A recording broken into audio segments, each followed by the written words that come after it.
All right, factor and find the zeros of the following polynomial. 2x cubed plus 17x squared equals negative 8x.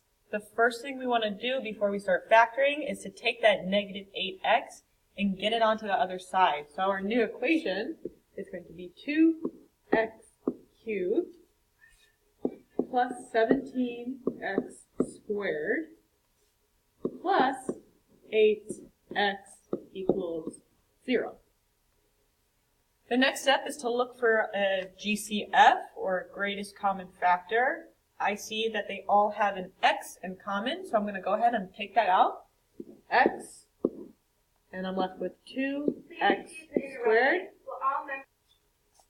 plus 17x plus 8 equals 0. My next step is to factor, and I'm going to use my slide and divide method because my first coefficient is not a 1. So I'm going to take my 2 and slide it over to the 8. All right, when I do that, I'm going to multiply those. So I'm now going to have x is still out front, x squared plus 17x plus 16. Again, I multiplied that 2 and the 8 to get the 16. Now all I have to do is factor it normally. So I'm going to find my factors of 16 that add up to 17. So my factors of 16 are 1 and 16, 2 and 8, or 4 and 4. I immediately see that 1 and 16 are the two factors that are going to add up to 17. So, right now I have x, and I'm going to write my factors as x plus 1, x plus 16. I just took those magical factors circled over here, and I put them into factored form.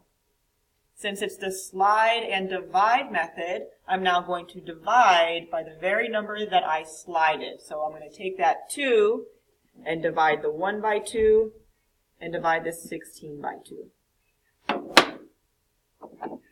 So final factored form, I'm still going to have this x out front. I have a 1 over 2. If I cannot simplify the fraction anymore, I'm going to go ahead and take that 2 and put it up in front of the x. So I have 2x plus 1.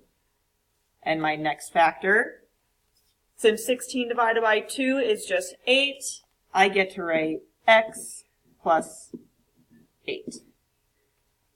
Now our polynomial is fully factored, and all I have to do is find the zeros. To find the zeros, you take each factor with an x in it and set it equal to 0. I either have x equals 0. I also have 2x plus 1 equals 0. And I have x plus 8 equals 0. And now we work on getting x by itself. Our first factor, x, is already by itself, so 0 will be a 0. Go ahead and subtract the 1. 2x equals negative 1, and then divide by 2.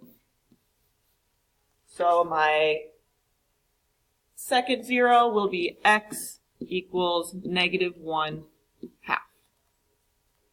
My last 0, I just have to subtract 8 on both sides to get x equals negative 8. So my zeros for this question will be negative 8, negative 1/2, and 0.